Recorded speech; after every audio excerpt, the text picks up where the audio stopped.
بالله الرجيم بسم الله الرحمن الرحيم إن الله وملائكته يصلون على النبي يا أيها الذين آمنوا صلوا عليه وسلموا تسليما اللهم صل على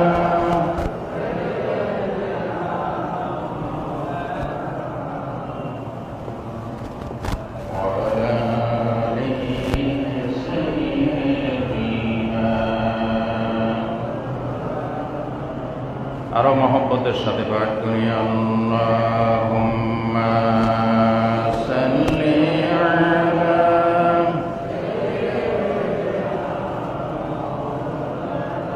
ওয়া আলা আলি সাইয়্যিদিনা বালাগাল উলা বিকামালিহি কাশাফাত بجماله حسنت جميع خصاله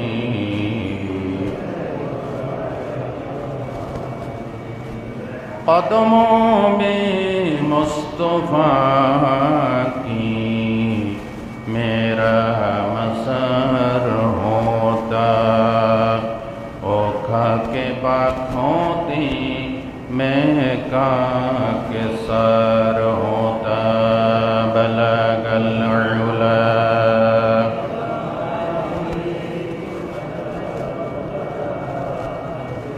حسنت جميع خصاله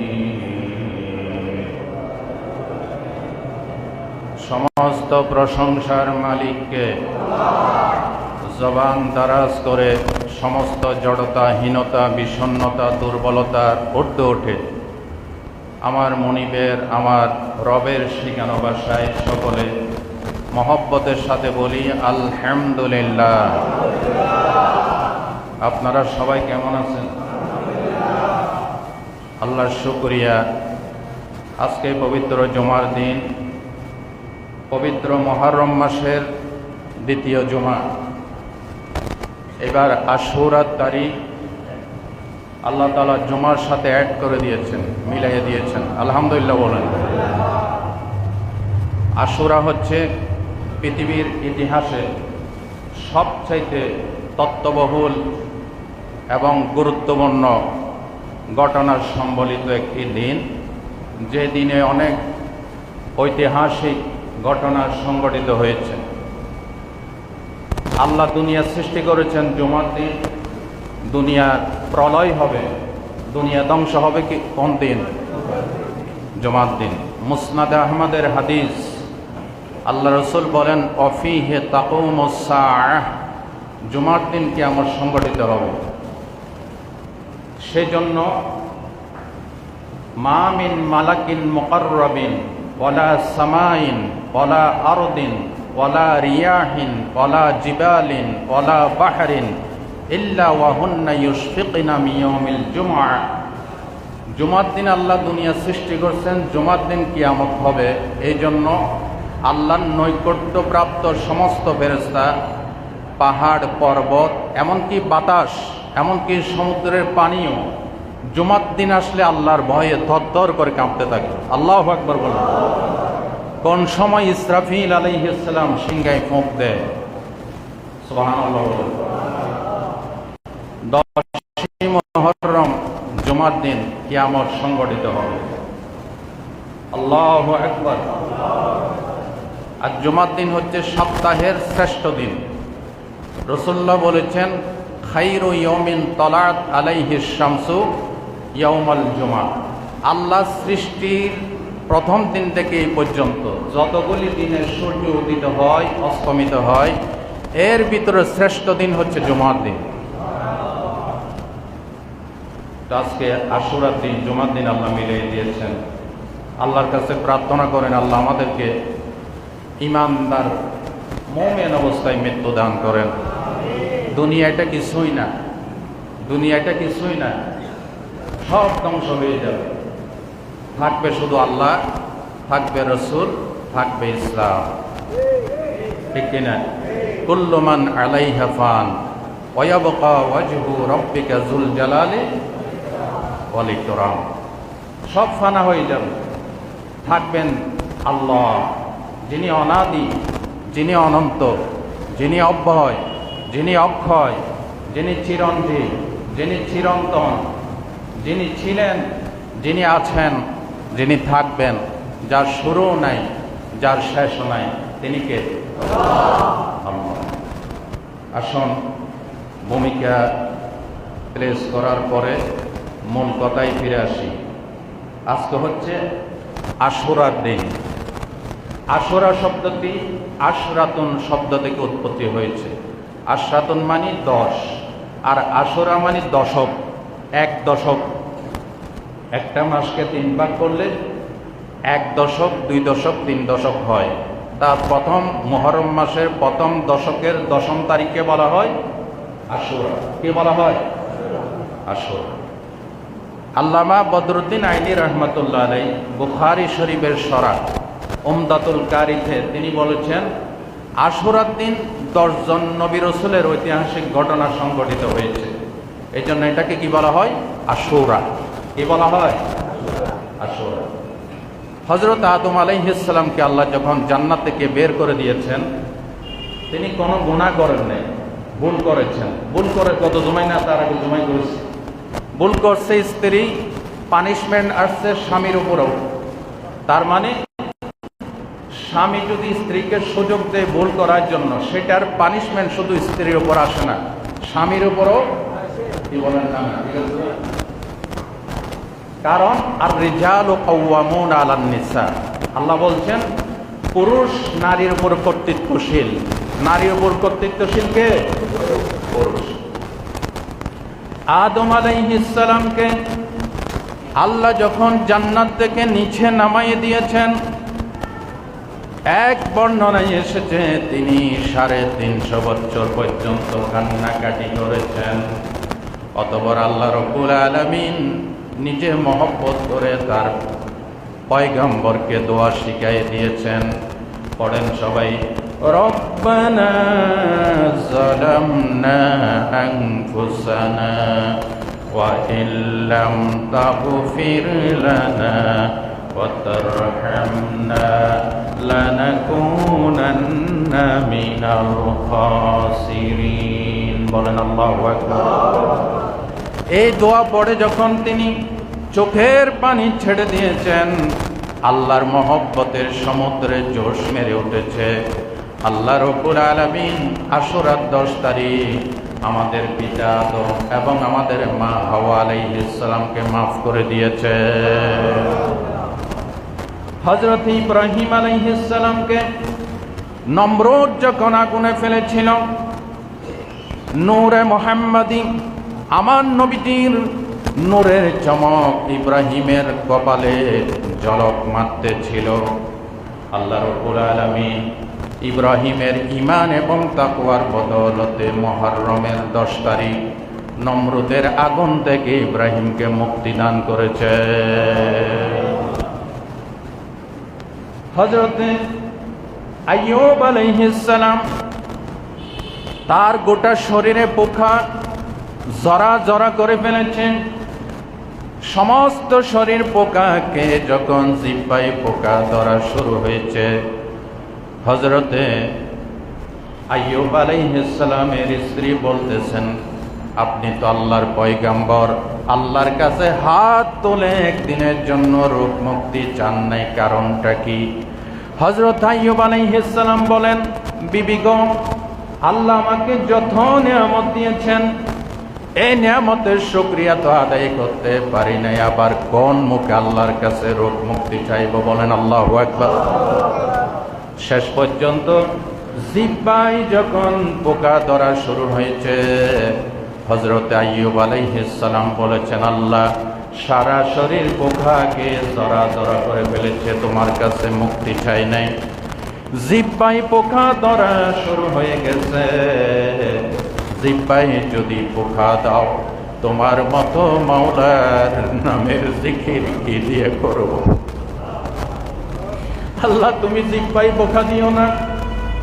হযরত আইয়ুব আলাইহিস সালাম আল্লাহর কাছে জানালেন, অতঃপর মুহররমের 10 তারিখ আইয়ুব আলাইহিস সালামকে আল্লাহ রোগ মুক্তি দান করেছে। মুহররমের 10 তারিখ হচ্ছে সমস্ত সংকট থেকে মুক্তি দিবস, স্বৈরাচার পতন দিবস, সমস্ত সংকট থেকে মুক্তির দিবস। আল্লাহু আকবার বলেন। এই জন্য আজকে আমাদের দায়িত্ব হচ্ছে আল্লাহর কাছে কেঁদে কেঁদে আমাদের ব্যক্তি জীবনে, পারিবারিক জীবনে, রাষ্ট্রীয় জীবনে, সামাজিক জীবনে, ব্যবসা বাণিজ্যে, পরিবারে যত অশান্তি আছে, আল্লাহ সমস্ত সংকট থেকে আমাদেরকে মুক্তি দান করেন। আজকে মুক্তি দিবস সমস্ত সংকট থেকে, কিন্তু আমরা তো চাই না আল্লাহর কাছে।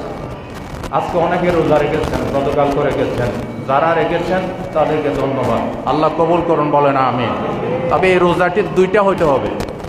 রাসূলুল্লাহ বলেছেন মুসনাদ আহমদের হাদিসে যে খালিফুল ইয়াহুদা ফি সিয়ামি ইয়াউমি আশুরা, আশুরার রোজার ক্ষেত্রে ইহুদিদের বিরোধিতা করো, কারণ তারা একটা রাখে, আমরা কয়টা রাখবো? এভাবে সব জায়গায় আমরা ইহুদিদের বিরোধিতা করব, বলেন ইনশাআল্লাহ। আল্লামা ইকবাল রহমতুল্লাহ আলাইহি সুন্দর করে বলেছেন, ইহুদিদের আমরা আজকে কিভাবে পাবন্দি করতেছি, আল্লামা ইকবাল একটা শেয়ারের মাধ্যমে ফুটাইয়ে তুলেছেন। তিনি কি বলেছেন? তো দরুদ শরীফ পাঠ করেন, আল্লাহুম্মা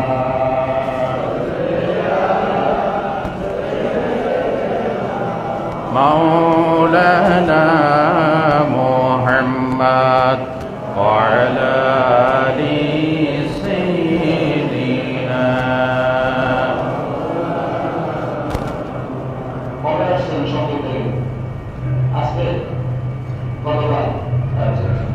মাশাআল্লাহ, আমাদের মহব্বতের ভাইয়ের, আমাদের মুসল্লিরা যিনি যেখানে আছেন, আল্লাহ সকলকে ভালো রাখুন, সুস্থ রাখুন। আল্লামা ইকবাল রহমতুল্লাহ আলাইহি বলেছেন, ये मुसलमान है जिन्हें देखे शर्माई याहूद, চাল চলনে হিন্দু তুমি, বেশভূষাতে খ্রিস্টিয়ান, মুসলমানে যাকে দেখে ইয়াহুদ করে লজ্জা জ্ঞান। আমাদের ধর্মের একটা ঐতিহ্য আছে, আমাদের সিমটম আছে, আমাদের সিম্বল আছে, আমাদের পোশাক আছে, আমাদের সংস্কৃতি আছে, আমাদের তাহজিব তামাদ্দুন মুসলিম ধর্মে আছে কিনা? আরো জোরে বলেন। কিন্তু আজকে আমাদের তাহজিব তামাদ্দুন, সংস্কৃতি, বিয়ে শাদী, উঠা বসা, ব্যবসা বাণিজ্য দেখলে ইয়াহুদিরা ওই ধরনের মুসলমানদেরকে ঘৃণা করে, ঠিক কিনা? সাধারণ একটা নফল রোজার ক্ষেত্রে রাসূল বলছেন, খালিফুল ইয়াহুদা, ইহুদিদের বিরোধিতা করো, 2টা রাখো, জোরে বলেন সুবহানাল্লাহ। আর এই আশুরা রোজাটা এমন একটা রোজা যেটা নবী করিম সাল্লাল্লাহু আলাইহি ওয়াসাল্লাম রমজানের রোজা ফরজ হওয়ার আগে এই আশুরার রোজা ফরজ হিসেবে রাখতেন। রমজানের রোজা যখন ফরজ হয়েছে, রাসূলুল্লাহ বলেছেন যার ইচ্ছা সে রাখতে পারবে, যার ইচ্ছা সে ভঙ্গ করতে পারবে, কিন্তু অনেক সওয়াব। সম্মানিত ভাইরা, হযরতে আইয়ুব আলাইহিস সালামকে রোগ মুক্তি দান করেছেন এই আশুরার 10 তারিখ। হযরতে ইয়াকুব আলাইহিস সালাম 11 ভাই ইউসুফ আলাইহিস সালামের বিরুদ্ধে ষড়যন্ত্র করেছিল, কুয়ায় ফেলে দিয়েছিল, কিন্তু সেটা ছিল কুয়া, মানুষের দৃষ্টিতে, আল্লাহর কাছে ছিল এটা একটা সুড়ঙ্গ। এই পথ দিয়ে ইউসুফকে কুয়ায় ফেলে দিয়েছে, কুয়ার অপর প্রান্তে দিয়ে তুলে আল্লাহ রব্বুল আলামিন যুগের পরিবর্তনে ইউসুফ আলাইহিস সালামকে মিশরের রাজসিংহাসনে বসাই দিয়েছে। ইউসুফকে যখন হারিয়ে ফেলেছেন, হযরত ইয়াকুব আলাইহিস সালাম কাঁদতে কাঁদতে অন্ধ হয়ে গেছেন। চোখের ছানি পড়ে গেছে, চোখ সাদা হয়ে গেছে। অতঃপর ইউসুফ আলাইহিস সালাম যখন 11 ভাইয়ের সন্ধান পেলেন, 11 ভাইকে বলেছেন, আমার পক্ষ থেকে আমার এই জামাটা নিয়ে যাও, আমার আব্বার চোখের ওপরে ধরবে। মুফাসসিরিনে কেরাম লিখেন, কোথায় কেনান, কোথায় মিশর, জামা নিয়ে যাচ্ছে শত শত হাজার হাজার মাইল দূর থেকে। হযরত ইয়াকুব আলাইহিস সালাম বলেন, আমি আমার নাকের ভিতরে আমার ইউসুফের ঘ্রাণ পাচ্ছি। এটা পয়গাম্বরের মুজিজা। পয়গাম্বরের কি মুজিজা? ইউসুফ আলাইহিস সালাম বেশি সুন্দর ছিলেন। আমার নবী বলেছেন, আমার ভাই ইউসুফ সাদা সুন্দর, আর আমি মুহাম্মদ সাল্লাল্লাহু আলাইহি ওয়াসাল্লাম লাল সুন্দর। হাদিস। বাজারে ডিমান্ড কোনটা বেশি, সাদাটা নাকি লাল? জি,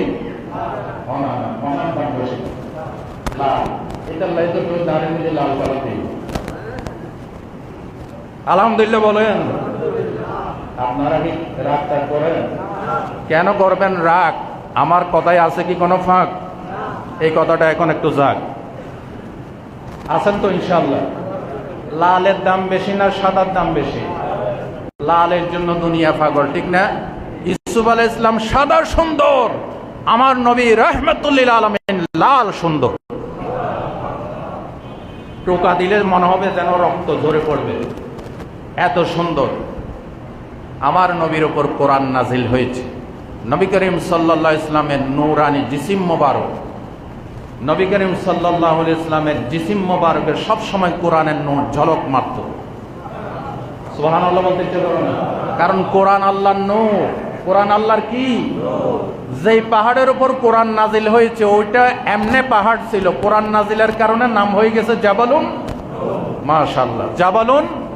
তো যেই নবীর উপর কোরআন নাজিল হয়েছে ওনারও কোরআনের নূরের কারণে সারা শরীর কোরআনের ঝলক মারত। একটা টর্চ লাইট দেন আমাকে, মোবাইলের টর্চ দেন, ফ্ল্যাশ লাইট জ্বালান।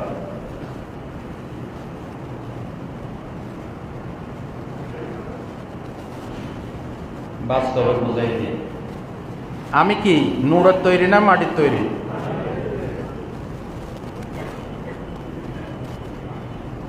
এইখানে এই যে দেখেন আমার হাতে লাল দেখা যাচ্ছে, লাল দেখা যাচ্ছে, তো আমি কি নূরের তৈরি?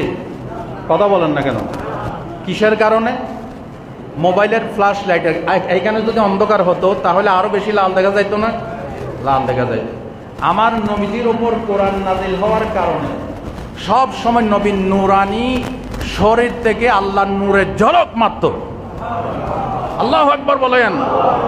এমনকি আম্মা জান আয়েশা সিদ্দিকা বলেন, আমার সুচ হারাই ফেলছিলাম। হাদিস, সুচ পাচ্ছিলাম না। নবীজি ঘরে শুভাগমন করার সাথে সাথে নবী নূরানি চেহারা মোবারকের আলোতে আমি সুচ খুঁজে পেলাম। যাই হোক, নবীজির আজমতের কথা আমি আজকে বয়ান করছি না।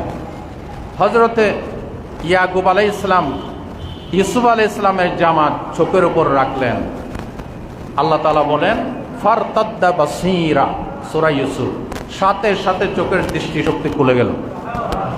ইয়াকুব আলাইহিস সালামকে আল্লাহ যেদিন দৃষ্টি ফিরাইয়ে দিয়েছেন ওইটা ছিল আশুরার 10 তারিখ।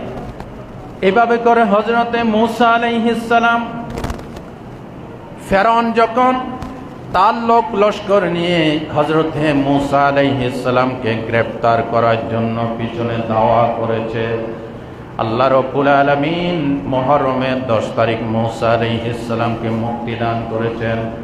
সূরা বাকারার 50 নম্বর আয়াত। আল্লাহ রাব্বুল আলামিন বলেন, ওয়াইজ ফারাকনা বিকুমুল বাহরা ফাআনজাইনাহু ওয়া আগরাকনা ফিরআউনা ওয়া আনতুম তানজুরুন। কার বাণী? জোরে বলেন। আল্লাহ রাব্বুল আলামিন বলেন, অতঃপর আমি তোমাদের জন্য সমুদ্রকে দ্বিখণ্ডিত করে রাস্তা বানিয়ে দিয়েছি এবং তোমাদেরকে মুক্তি দান করেছি, আর ফেরাউনকে তার সদল বলে ডুবাইয়ে শেষ করে দিয়েছি। ফেরাউন যখন মূসা আলাইহিস সালামকে দাওয়া করে সাগরের বরাবর নিয়ে এসেছে, তখন মূসা আলাইহিস সালামের উম্মতেরা ভয় পেয়ে গিয়েছে। ভয় পেয়ে তারা কি বলেছিল? সূরাতুশ শুআরার 61 নম্বর আয়াত, আল্লাহ রাব্বুল আলামিন বলেন, وقال أصحاب موسى إنا لمدركون। মুমিনদেরকে আল্লাহ তাআলা ঈমান তৈরি করতেছে। সুবহানাল্লাহ বলতে ইচ্ছে করে না? কি তৈরি করতেছে? ঈমান। ফালাম্মা তারা আল জামাআন, যখন দুই শত্রু দল একসাথে হয়ে গেল, وقال أصحاب موسى إنا لمدركون, মূসা আলাইহিস সালামের অনুসারীরা ভয় পেয়ে বলল, মূসা আমরা তো ধরা পড়ে গেছি, একদিকে সমুদ্র, তিন দিকে শত্রু ঘিরে ফেলছে, আর উপায় নেই। মূসা আলাইহিস সালাম কি ভয় পাইছিলেন? ভয় পাইছে। মূসা আলাইহিস সালাম কি বলেছেন? 62 নম্বর আয়াত, তিনি বলেছেন, قال كلا إن معي ربي سيهدين, কখনো নয়, অচিরেই নিশ্চয় আমার রব আমাদের জন্য পথ বের করে দিবে।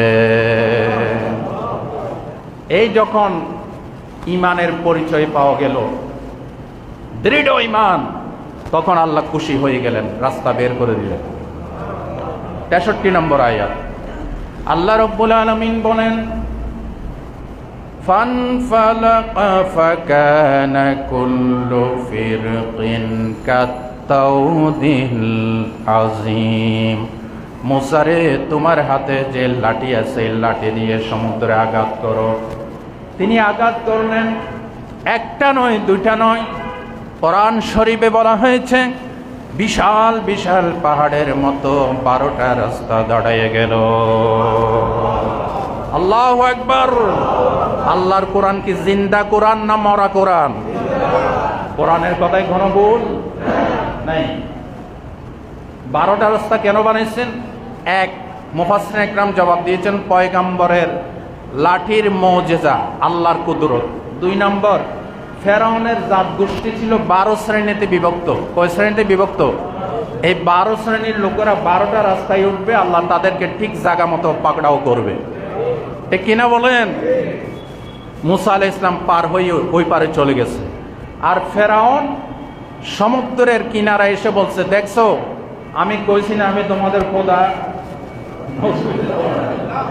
বলে কি খোদা নাকি বেহুদা? বেহুদা। তো দেখছো তোমাদের জন্য রয়ার রোড বানিয়ে দিয়েছি, যাবাই বড়, মূসাকে পাকড়াও করো। আল্লাহ বলে, জাহেলের বাচ্চা, তোর হুকুমের রাস্তা হয়েছে, তুই বানাইছো, পানিতে পা দিয়ে দেখ আসলে রাস্তা কার। আল্লাহু আকবার বলেন। মূসা আলাইহিস সালাম ওই পারে চলে গিয়েছেন। ফেরাউন তার লোক লস্কর নিয়ে যখন ঠিক সমুদ্রের মাঝখানে এসেছে, আল্লাহ তখন টান দিয়েছে। পাকা শিকারী দেখবেন বড়শিতে সাথে সাথে টান দেয় না, একবার নড়ে ওঠে, আবার বরকির ওই ছিপটা নড়ে ওঠে। যখন পানির ভিতরে টেনে নিয়ে যেতে চায়, তখন পাকা শিকারী বড়শি ধরে টান মারে। ঠিক কিনা? আল্লাহ বলেন, আমি ধরি ধরি ধরি না, ধরলে কিন্তু ছাড়ি না। ইন্না বাতশা রব্বিকা লাশাদীদ, আমার রবের দরপাকড় অত্যন্ত সিরিয়াস হয়। যারা ইসলামের উপর আঘাত করে, মানুষকে নিজের গোলাম বানানোর চেষ্টা করে, আল্লাহ যখন ধরে তখন রান্না করা ভাত রেখে পালিয়ে যেতে বাধ্য হয়। ঠিক কিনা বলেন? খবরদার, আমরা কেউ জালেমের ভূমিকা অবতীর্ণ হব, প্রয়োজনে মজলুম হব, জালেম হব না ইনশাআল্লাহ। আল্লাহ আমাদেরকে তৌফিক দান করুন। ঠিক কথা, নানা কথা ঠিক আছে। আলহামদুলিল্লাহ, সবাই বলেন আলহামদুলিল্লাহ। তো পাকা শিকারী, আল্লাহ চাইতে পাকা কে আছে? আছে নাকি? আল্লাহ চাইতে পাকা কেউ আছে? আল্লাহ সাথে সাথে রাস্তা বন্ধ করে দিলে 7 তারায় করে উঠে যাইত। যখন ঠিক জায়গা মতো আসছে, আল্লাহ বলে, কোন 2টা অক্ষরের মালিক? কয়টা অক্ষরের মালিক? রাস্তা বন্ধ হয়ে যায় এটা বলার দরকার নাই। আল্লাহ মুফাসসিরিন ইকরাম বলছে, কোন এই কোন শব্দ উচ্চারণ করতে যত সময় লাগে আল্লাহর কোনো কাজকে বাস্তবে রূপ দিতে 1000 কোটি ভাগের 1 ভাগ সময় লাগে না। কথাটা যত বড় এত বড় সুবহানাল্লাহ হয় না। এতগুলি লোক, আমি আবার বলি, মুফাসসিরিনে কেরাম লিখেছেন কোন শব্দ বলতে যত সময় লাগে আল্লাহর কোনো কাজকে বাস্তবে রূপ দিতে এর 1000 ভাগের 1 ভাগ সময় লাগে না। এবার না বোঝা গেছে আপনাদের ঈমান আছে? নারায়ে তাকবীর, নারায়ে তাকবীর।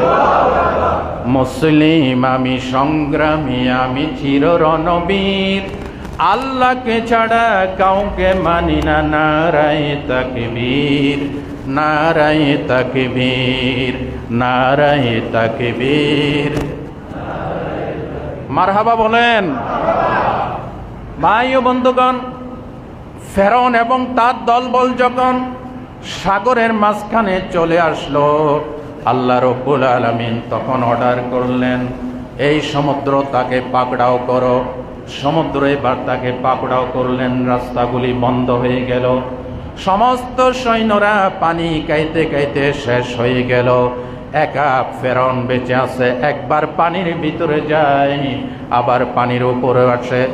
যখন দেখলো মারা যাবে, তখন ফেরাউন বলেছিল, قال آمنت أنه لا إله إلا الذي آمنت به بنو إسرائيل। সূরা ইউনূসের 90 নম্বর আয়াত। এতগুলি দলিল দিয়ে কথা বলা সম্ভব নয়, তারপরও প্রত্যেক কথায় কথায় দলিল পেশ করার চেষ্টা করতেছি ইনশাআল্লাহ। যখন দেখলো বাঁচবে না, তখন ফেরাউন বলল, আমানতু, আমি ঈমান আনলাম, আন্নাহু লা ইলাহা ইল্লাল্লাযী আমানাত বিহি বানু ইসরাঈল, বনি ইসরাইলের পয়গম্বররা যে আল্লাহর দাওয়াত দিছে, আমি তো নিজেকে খোদা দাবি করছি, আল্লাহ আমি মৃত্যু, যে আল্লাহর দাওয়াত বনি ইসরাইলের পয়গম্বররা দিয়েছেন ওই আল্লাহর উপর ঈমান আনলাম। মানে আল্লাহকে ব্যাখ্যা দিয়ে বুঝাচ্ছে আল্লাহ। তুমি যদি না বুঝো তাহলে এইভাবে বুঝো, বনি ইসরাইলের নবীরা মুসা আলাইহিস সালাম, হারুন আলাইহিস সালাম যে রবের দাওয়াত দিয়েছে তোমার উপর ঈমান আনলাম, এরপরও আমাকে সুবাও কেন? আল্লাহ কয়, সে বলতেছে আনা মিনাল মুসলিমিন, আমি মুসলমানদের একজন। আল্লাহ কি জবাব দিছে? আল আনা ওয়া ক্বাদ আসাইতা ক্বাবলু ওয়া কুনতা মিনাল মুফসিদিন, 62 নম্বর আয়াত সূরা ইউনূস। ও, তুমি মুসলমানদের একজন, এখন কি তোমার ঈমান আনার সময় হয়েছে? 950 বছর হায়াত দিয়েছি তোমাকে, একদিন কোনোদিন খুশখুশে কাশিও দেয় নাই তোমাকে। আল্লাহু আকবার বলেন। যাতে কিয়ামতের দিন বলতে না পারিস ওই দিন আমার কাশি না হলে আল্লাহ ঈমান আনতাম, এই সুযোগ আমি রাখি নাই। এখন কি তোর ঈমান আনার সুযোগ হয়েছে? একটু আগে আমার নবীকে, আমার পয়গম্বরকে তাড়িয়ে নিয়ে এসেছস। শোন, তুমি বলতেছো আনা মিনাল মুসলিমিন, আমি শান্তিপ্রিয়দের একজন। আমি আল্লাহ বলতেছি ওয়া কুনতা মিনাল মুফসিদিন, তুই হচ্ছ সন্ত্রাসীদের বড় সন্ত্রাসী। কে বলেছে? ফাসাদ সৃষ্টিকারীর বড় ফাসাদ সৃষ্টিকারী তুমি। আল্লাহ ঈমান কবুল, তো আল্লাহ বলে যে ঈমান কবুল করবো না, তোর সাথে আমার সাথে একটা চুক্তি হয়ে যায়। 66 নম্বর আয়াত, আল ইয়াওমা নুনাজ্জিকা বিবাদানিক লিতাকুনা খালফাকা আয়া, তোমার এই শরীরকে আমি সমুদ্রে ডুবতে দেব না, মাটিতে পৌঁছতে দেব না। নুনাজ্জিকা, শুটকি বানাইয়া কিয়ামত পর্যন্ত যুগে যুগে যত ফেরাউন আসে তাদের শিক্ষার জন্য তোর এই বডিকে আমি রেখে দেব। কোথায় আছে এখন? মিশরের পিরামিডে ফেরাউনের লাশ আছে নাকি নাই? ওইটা দেখো। আর আল্লাহর কোরআনের সূরা ইউনূসের আয়াত পড়ে মিলাও, আল্লাহর কোরআন জিন্দা কোরআন। আল্লাহু আকবার বলেন। মুসা আলাইহিস সালামকে আল্লাহ যে তারিখে মুক্তির ব্যবস্থা করেছেন সেটা কয় তারিখ ছিল? মুহররমের এই আজকের দিন। আল্লাহ আমাদেরকে মুসার দলে কবুল করেন, ফেরাউনের দল থেকে আল্লাহ আমাদেরকে হেফাজত করেন। সম্মানিত ভাইরা, এটি একটি ঐতিহাসিক ঘটনার দিন। 10ই মুহররম আল্লাহ আমাদেরকে দান করেছেন। আজকের এই এতগুলি ঘটনার সাথে কাকতালীয়ভাবে আল্লাহ কুদরতিভাবে আওলাদ রাসূল ইমাম হুসাইন রাদিয়াল্লাহু তাআলা আনহুর শাহাদাতকে আল্লাহ 10ই মুহররম অ্যাড করে দিয়েছেন। 61 হিজরির আগে দুনিয়ার সৃষ্টি শুরুর দিন থেকে মুহররমের 10 তারিখের গুরুত্ব ছিল। তখন কিন্তু ইমাম হুসাইনের শাহাদাতও হয় নাই, জন্ম হয় নাই। কিন্তু আল্লাহ কেন জানি ইমাম হুসাইনের শাহাদাতটা এনে 10ই মুহররমের সাথে অ্যাড করে দিয়েছেন। সুবহানাল্লাহ বলেন। আওলাদ রাসূল ইমাম হুসাইন রাদিয়াল্লাহু তাআলা আনহু, আল্লাহ রাসূল বলেছেন, ইন্নাল হাসান ওয়াল হুসাইন সাইয়্যিদা শাবাবি আহলিল জান্নাহ, জান্নাতের সমস্ত যুবকদের সর্দার হবে হাসান আর হুসাইন। সুবহানাল্লাহ বলেন। ইমাম হুসাইন যখন ছোট্ট ছিলেন, উম্মুল ফজল বিনতে হারেস, রাসূলুল্লাহর চাচি, হযরত আব্বাসের স্ত্রী, ইমাম হুসাইনকে এনে রাসূলুল্লাহর কোলে দিয়েছেন। কোলে দেওয়ার পর কিছুক্ষণ পরে এসে দেখতেছেন রাসূলুল্লাহ চোখ দিয়ে ধর ধর করে পানি ঝরতেছে। রাসূলের চাচি জিজ্ঞাসা করলেন, মুহাম্মদ সাল্লাল্লাহু আলাইহি ওয়াসাল্লাম, আপনি আপনার নাতিকে কোলে নেওয়ার পর কেন কাঁদতেছেন? বলে, একটু আগে আমার কাছে জিবরিল এসেছিলেন। জিবরিল এসে বলেছেন, আমার কিছু পথভ্রষ্ট উম্মতেরা যারা এজিদের অনুসারী, তারা আমার এই নাতিকে কারবালার ময়দানে শহীদ করবে, রক্তাক্ত করবে। কারবালার ময়দানের লাল মাটি জিবরিল আমাকে এনে দেখিয়েছেন, এই জন্য আমি কাঁদতেছি। এই কথাটা হযরতে আলীও জানলেন, মা ফাতেমাও জানলেন, কিন্তু একদিনের জন্য আল্লাহর কাছে হাত তুলে দোয়া করলেন না, আল্লাহ আমার নাতিকে, আমার ছেলে কলিজার ধনকে এই শাহাদাত থেকে তুমি ফিরাইয়া দাও। দোয়া করেছেন? শাহাদাত থেকে ফিরানোর দোয়া করে নাই, কারণ শাহাদাত চূড়ান্ত হয়ে গেছে। শহীদি মৃত্যু হচ্ছে সবচাইতে শ্রেষ্ঠ মৃত্যু, ঠিক কিনা বলেন? শহীদি মৃত্যু সবচাইতে শ্রেষ্ঠ মৃত্যু। আল্লাহ রাব্বুল আলামিন বলেন, ওয়ালা তাকুলু লিমান ইউকতালু ফি সাবিলিল্লাহি আমওয়াত বাল আহইয়াউ ওয়ালাকিন লা তাশউরুন। কার বাণী? আল্লাহ বলেছেন, যারা আমার রাস্তায় শাহাদাত বরণ করেছে তাদেরকে মৃত বলিও না, ডেড বলিও না। বাল আহইয়া ওয়ালাকিন লা তাশউরুন, they are alive but you do not perceive. তারা আমি আল্লাহর কাছে জিন্দা, তোমরা অনুধাবন করতে পারো না। সুবহানাল্লাহ বলেন। শহীদরা আল্লাহর কাছে কি? জিন্দা।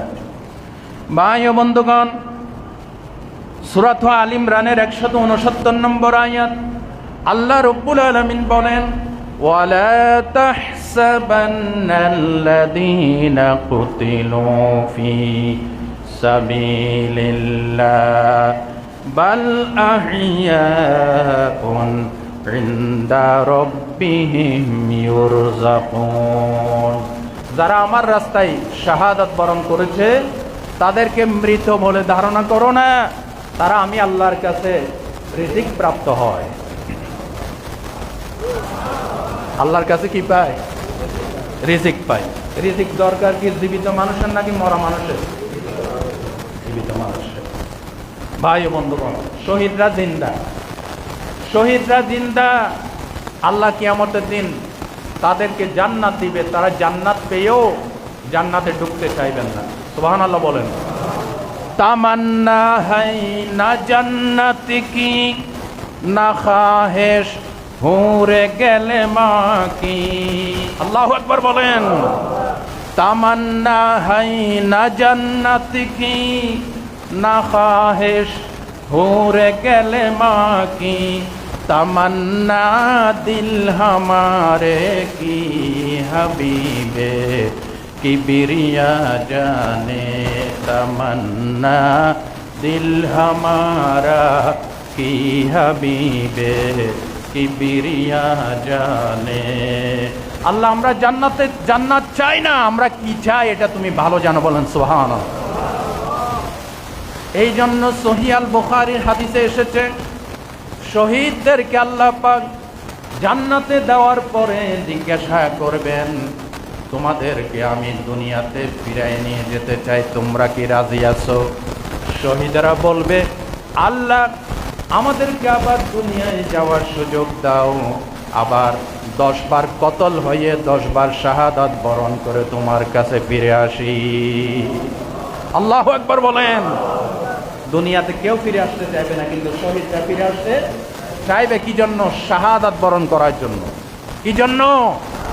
শাহাদাত। আমরা সবাই শহীদি মৃত্যু চাই। বুখারী শরীফের হাদিস, রাসূলুল্লাহ বলছেন, ওয়াল্লাযী নাফসি বিয়াদিহি, যেই রবের হাতে আমি মুহাম্মদের প্রাণ, লা ওয়াদাতু আন্নী উকতালু ফী সাবিলিল্লাহ, সেই রবের কসম করে বলছি, আমি মুহাম্মদের ইচ্ছা হচ্ছে আল্লাহর রাস্তায় কতল হয়, সুম্মা উহিয়া, আবার জিন্দা হয়, সুম্মা উকতাল, আবার কতল হয়, সুম্মা উহিয়া, আবার জিন্দা হয়, সুম্মা উকতাল, আবার কতল হয়, সুম্মা উহিয়া, আবার জিন্দা হয়। রাসূলুল্লাহ এইভাবে 3 বার বলেছেন। বুখারী শরীফের হাদিস। সুবহানাল্লাহ বলেন। এই জন্য আল্লাহর নবী বলেন, সহিহ মুসলিমের বর্ণনা, ইমানদারের কলবে শাহাদাতের তামান্না থাকতে হবে। যদি তামান্না থাকে, যদি বিছানায় মরেন, আল্লাহ রাব্বুল আলামিন আপনাকে শাহাদাতের দরজা দান করে দিবেন। মান সাআলাল্লাহা বিশাহাদাতিন বাল্লাগাহুল্লাহু মানাজিলাশ শুহাদা ওয়া ইম্মাতা আলা ফিরাশিহি। কিতাবুল জিহাদ, আলেম ওলামা থাকলে নোট নেন। সহিহ মুসলিমের কিতাবুল জিহাদ।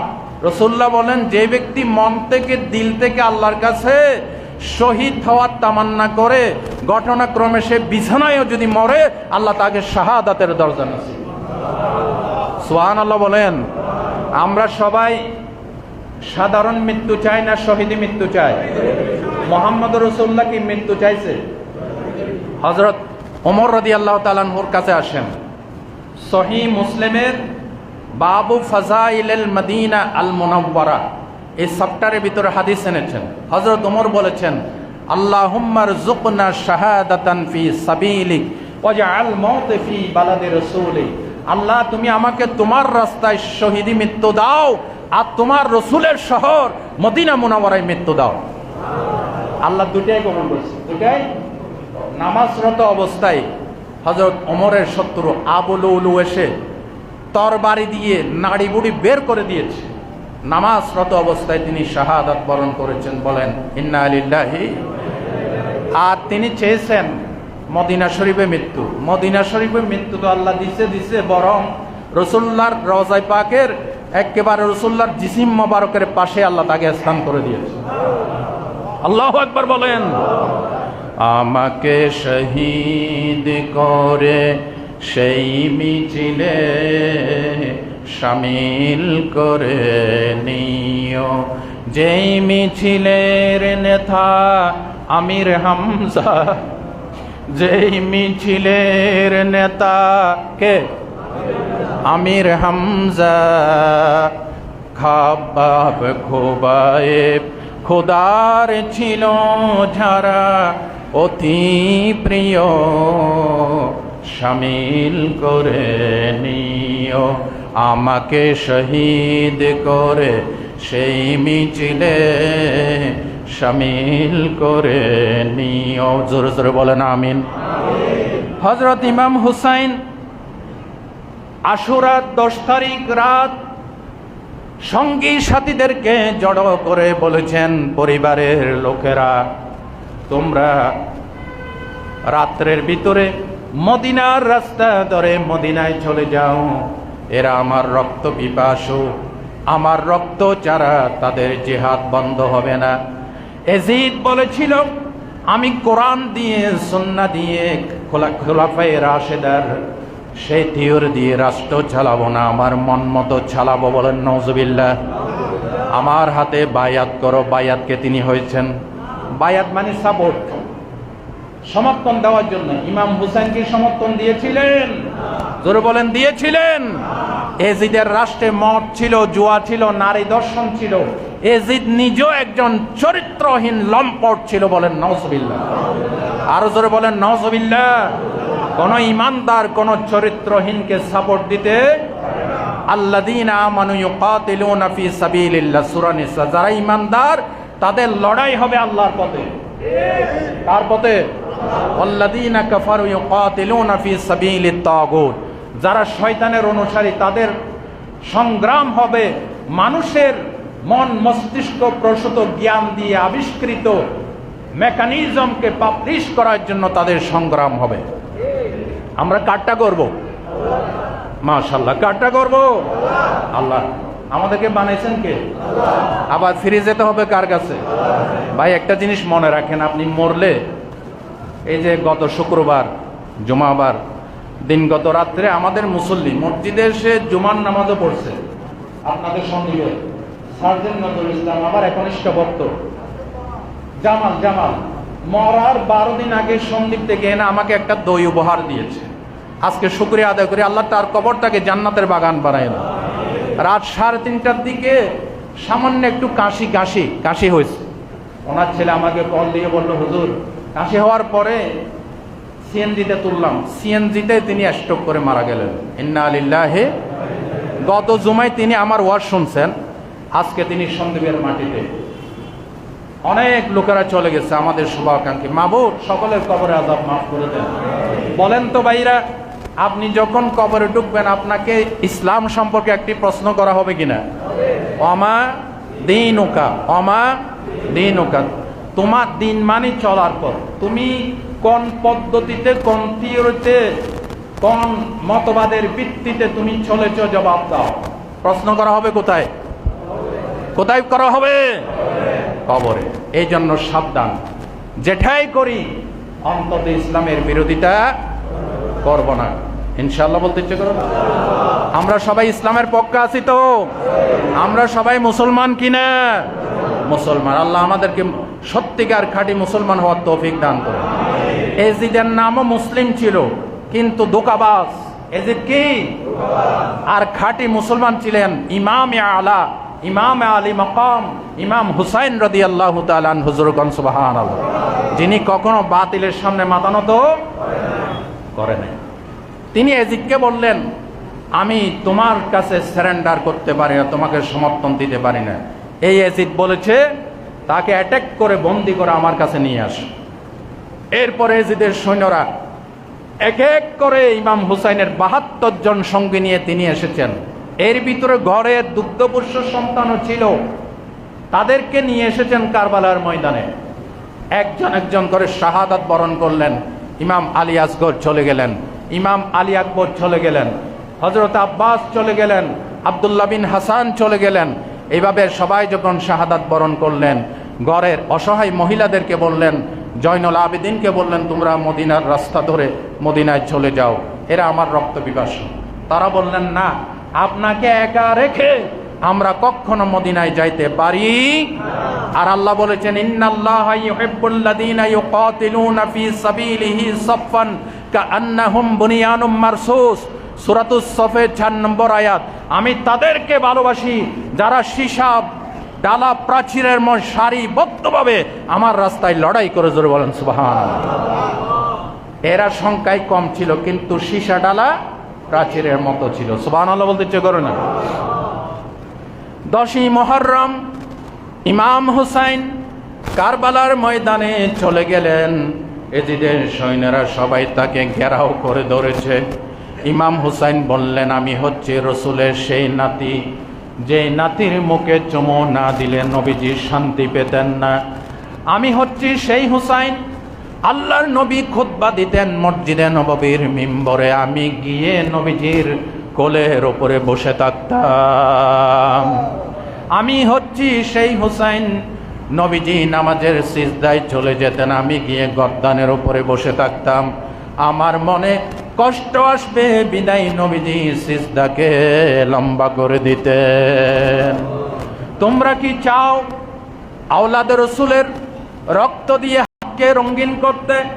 এই কথাগুলি তাদের মনে ডাক কাটে নাই। ইমাম হুসাইনকে ঘেরাও করে তরবারির আঘাতের উপর আঘাত দিতে লাগলো। এক পর্যায়ে ইমাম হুসাইন গোড়া থেকে পড়ে জমিনে শুয়ে গেলেন, ধরাশায়ী হয়ে গেলেন। এজিদের এক সৈন্য সীমার নামে এসে তার বুকের উপর চেপে বসলো। ইমাম হুসাইন বললেন, তোমার নাম কি সীমার? বলে, হ্যাঁ আমার নাম সীমার। বলে, তোমার নাম যদি সীমার হয়, আমার নানাজান বলেছে সীমার নামে এক কুকুর তোমার শিরচ্ছেদ করবে, তুমি হচ্ছ সেই কুকুর। আল্লাহু আকবার বলেন। আমি তোমার কাছে জান ভিক্ষা চাই না, তবে একটি অনুরোধ করি, কোন ইমানদার কোন বেঈমানের কাছে জান ভিক্ষা চাইতে কি বলেন পারে? আল্লামা ইকবাল বলেছেন, বাতিল সে দেবনে ওয়ালে আয়া সে মা নেহি হাম সোবার কর চুকা হে তু ইমতিহান হামারা। এই বাতিলরা শুনে রাখো, এই পৃথিবী 100 বার পরীক্ষা করেছে, ইমানদার গর্দান দিতে পারে, কারো সামনে মাথা নত করতে পারে না। মাথা নত হবে শুধু কার সামনে? ইমাম হুসাইন বলেন, সীমার তোমার কাছে মাথা নত করব না, একটি অনুরোধ, আজকে জুমার দিন সমস্ত মানুষের আল্লাহকে সিজদা করতেছে, সূর্য ডলে পড়েছে, আমার জীবনের শেষ ইচ্ছা হচ্ছে আমার শাহাদাতের সময় যেন মাথাটা আল্লাহর দিকে ঝুঁকানো থাকে। 2 রাকাত নামাজ পড়ার সুযোগ দাও। তবে তোমাকে বলতেছি, নামাজ পড়ার জন্য আমি দূরে যাব না, ভয় পাইও না। না মসজিদ মে না বাইতুল্লাহ মে दीवारों की साये में नमाज इश्क आदा होती है तलवार की साये में नमाज इश्क आदा होती है तलवारों की साये में। আল্লাহু আকবার বলেন। তুমি ভয় পেও না, মসজিদে যাব না, কাবা শরীফের ছায়াও যাব না, তোমার তরবারির ছায়া তলে 2 রাকাত নামাজ পড়ব। বুখারী শরীফের হাদিসের সাথে মিলাই নেন, আলেম ওলামা টাকলেন, নোট নেন। বুখারী শরীফের কিতাবুল জিহাদ, আল্লাহর নবী বলেন, ওয়ালামু জেনে রাখো, আন্নাল জান্নাতা তাহাতা জিলালিস সুয়ুফ, নিশ্চয় জান্নাত হচ্ছে তরবারির ছায়া তলে। আল্লাহু আকবার বলেন। তার মানে যেই কথা বললে আপনার উপর তরবারি উঠে, যেই কথা বললে আপনার বিরুদ্ধে হত্যার সিদ্ধান্ত হয়, আপনাকে গাল মন্দ করে, আপনাকে দেশান্তর করে, বুঝতে হবে ওই কথার ভিতরে জান্নাত। আমরা কি চাই? কি চাই? জান্নাত চাই। আল্লাহ কবুল করেন, বলেন আমিন। ইমাম হুসাইন বললেন, তুমি তরবারি ধরে রাখো, তরবারির ছায়া তলে নামাজ পড়বো। সুবহানাল্লাহ বলেন। কোন রকম রক্তমাখা শরীরে ওযু করার উপায় নাই।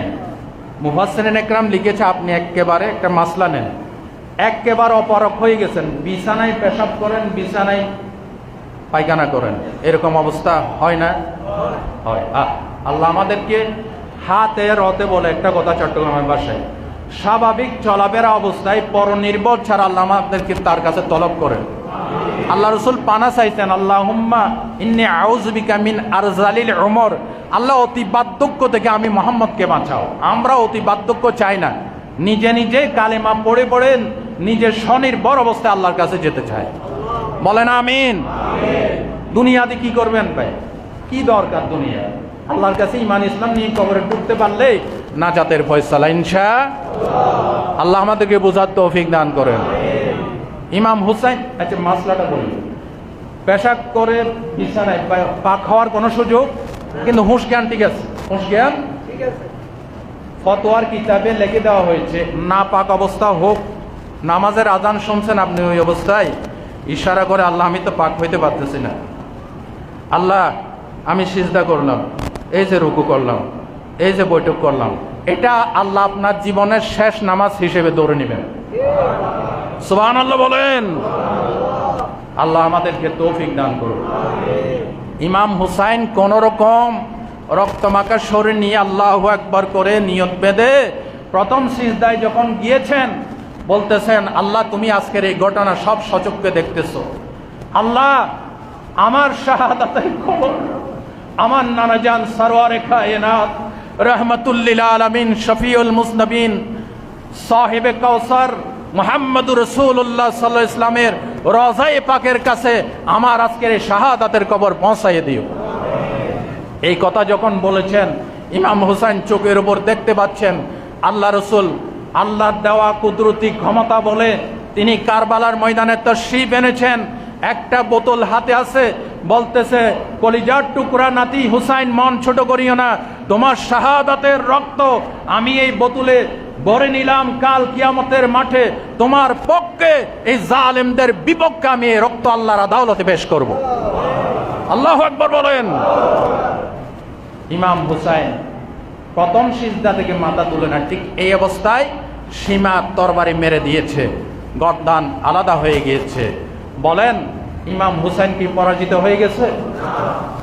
আর এই যে বিজয় হয়ে গেছে না, শাহাদাত বরণ করার মাধ্যমে ইমানদারের বিজয়, ঠিক কিনা? ইমাম হুসাইন যদি সেই স্বৈরাচার জালেম এজিদের রাষ্ট্র ব্যবস্থাকে সমর্থন দিতেন, কিয়ামত পর্যন্ত জালেমদের শাসনের বৈধতা প্রমাণিত হতো। যার কারণে ইমাম হুসাইন সেই সুযোগ রাখেন নাই। শাহাদাতের মর্যাদা নিয়ে বিজয়ী বেশে তিনি বিজয়ী মাকাম নিয়ে আল্লাহর দরবারে তিনি বিজয়ী হয়েছেন। বলেন সুবহানাল্লাহ। এই জন্য কবি সুন্দর করে বলেছেন, কতলে হুসাইন আসল মে মর্গে এজিদতা ইসলাম জিন্দা হতা है हर কারবালা কি বাত। জোরে বলেন সুবহানাল্লাহ। ইমাম হুসাইনের শাহাদাতের ভিতরে ইয়াজিদের জাহান্নামে যাওয়ার খোঁজখবরি দেওয়া আছে, ঠিক কিনা? আর ইসলাম জীবিত হয়েছে সেই ইরাকের কারবালা নামক স্থান থেকে। ইসলাম আবার নব উজ্জীবিত হয়ে পৃথিবীর দেশে দেশে ইসলামের বাণী পৌঁছে গিয়েছে। জোরে বলেন সুবহানাল্লাহ। আজকে হচ্ছে সেই আশুরার 10 তারিখ। খুব খেয়াল করেন, আমি কথা গুছাই নিয়ে আসছি। ইমাম জাফর সাদিক বলেন না রহমতুল্লাহ আলাইহি, ইমাম জাফর সাদিক বলেন প্রতিটি দিনেই আশুরার দিন। কারণ আশুরার শিক্ষা বাস্তবায়নে প্রতিদিন আমাদেরকে কিছু না কিছু কর্মসূচি থাকা দরকার, জরুরি। তিনি বলেছেন প্রতিটি মাসই মুহররম মাস। কারবালার চেতনা শুধু মুহররমে সীমিত রাখলে চলবে না, এই চেতনায় উদ্বুদ্ধ হয়ে সত্যের জন্য যার যার তৌফিক অনুযায়ী সংগ্রাম চালিয়ে যেতে হবে। ইমাম জাফর সাদিক বলেছেন প্রতিটি ভূমি হচ্ছে কারবালার ভূমি। কারণ প্রতিটি ভূমিকে কারবালা মনে করে। অন্যায় ও জুলুমের বিরুদ্ধে কারবালার চেতনা নিয়ে আমাদেরকে ঝাঁপিয়ে পড়তে হবে, ঠিক কিনা বলেন? সুতরাং আজকে এই আশুরার দিন হচ্ছে জাতীয় সংকট, পারিবারিক সংকট, রোগ ব্যাধি ইত্যাদি থেকে মুক্তির দিবস এবং ইসলামের পক্ষে এসে জুলুমের বিপক্ষে অবস্থান নিয়ে আমরা যাতে অবস্থান নিতে পারি সেটা অনুধাবন করার জন্য আজকের এই আশুরার শিক্ষা বিরাট তাৎপর্য রাখে। আল্লাহ আমাদেরকে বুঝার তৌফিক দান করেন। কিছু শিয়া ভাইয়েরা এবং কিছু মুসলিম নামের কলঙ্ক, এদেরকে মুসলিম বললে গুনাহ হবে, এরা ইমাম হুসাইনের জজবা দেখাতে গিয়ে নিজের শরীরকে নিজে রক্তাক্ত করে, চাবুক মারে, আছে কিনা? আর কেউ কেউ তাজিয়া মিছিল করে, আছে কিনা? এগুলির সাথে আশুরার কোনো সম্পর্ক নাই। এরপর আমাদের বাংলাদেশে ডাইল আর চাল দিয়ে খিচুড়ি পাকানো আছে না? আছে। খোদার কসম আমি মিম্বরে বসে বলতেছি, চ্যালেঞ্জ নেন, ডাল চাল খিচুড়ি পাকানোর সাথে 10ই মুহররমের কোনো সম্পর্ক নাই। আপনি খান ডাল চাল খিচুড়ি খান, কিন্তু আজকের দিনে বাধ্যতামূলক করছেন কেন? জবাব চাই। কাজ করে জিদের পক্ষে আর ডাইলে চলে খিচুড়ি খায়, লাভটা হইল কি? ঠিক কিনা বলেন? লাভটা হয়েছে কি? মেইন জজবা, মেইন স্পিরিট, মেইন উৎসাহ উদ্দীপনা তৈরি হতে হবে আমার নবীর পক্ষে, মদিনার পক্ষে, ইসলামের পক্ষে। এটাই আশুরার মূল চেতনা।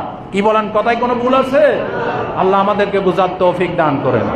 বাস, আলোচনা এখানে শেষ। এক ভাই একটা প্রশ্ন করেছেন, ওই যে বাজার থেকে, আমি এর জবাব বোধহয় 4-5 বছর আগে দিয়েছি। আপনারা মুরগির দোকানে গিয়ে মুরগির ড্রেসিং করেন না? ড্রেসিং করেন, আমি নিজেও ড্রেসিং করে নিয়ে আসি। তো এখন মুরগি ড্রেসিং করলে মুরগি জবাই করার পরে এটা গরম পানিতে দেওয়া হয়। অনেক সময় দেখা যায় মুরগির নাড়ি বড়ি না পেলে মুরগিকে গরম পানিতে 5-10 মিনিট চুবাই রাখা হয়। এখন এই মুরগির এই নাড়িবুড়ির নাপাকিগুলি বাষ্পীয় আকারে গোশতে হাড্ডিতে প্রবেশ করে এই মুরগি খাওয়া যায় সবই কিনা, খুবই গুরুত্বপূর্ণ প্রশ্ন। শুনেন, যদি অবস্থা এরকম হয় এই মুরগিটা জবাই করার পরে মাত্র কয়েক সেকেন্ড বা 1 মিনিট গরম পানিতে চুবাই রাখছে, এর দ্বারা নাড়িবুড়ির নাপাকি গোশতে এবং হাড্ডিতে প্রবেশ করার কোনো সুযোগ নাই, এই মুরগি খাওয়া জায়েজ হবে, কোনো সমস্যা নেই। তবে যদি 5 মিনিট 10 মিনিট রাখে এই নাড়িবুড়ি বাষ্পীয় আকারে গোশতে রক্তে মাংসে প্রবেশ করে, এটা চিকিৎসা বিজ্ঞানের মতে এবং ধর্মীয় ফতোয়ার কিতাব মতে এটাতে নাপাকিটুকু স্বাস্থ্যসম্মত না, এই জন্য এটা না খাওয়াই বেটার। তাহলে এটা সলিউশন কি? সলিউশন হচ্ছে যারা মুরগিগুলি ড্রেসিং করে তাদেরকে বলে দিবেন আমার মুরগিটা বিসমিল্লাহ আল্লাহু আকবার করে জবাই করবেন, অবশ্যই মুসলিম হতে হবে। কি হতে হবে? মুসলিম হইতে হবে। বিসমিল্লাহে আল্লাহু আকবার করে জবাই করবেন আর বলবেন ভাই আল্লাহর ওয়াস্তে আপনাকে একটা অনুরোধ করি, আমার মুরগিটা গরম পানিতে দেওয়ার আগে আপনি কেটে নাড়িবুড়িটা আগে ফালাই দেন, বা সুন্দর সিস্টেম হয়ে গেল, ঠিক না? আপনারা সবাই এটা অনুধাবন করে মেনে চলার চেষ্টা করবেন। যারা সুন্নত পড়েন নাই সুন্নত পড়েন।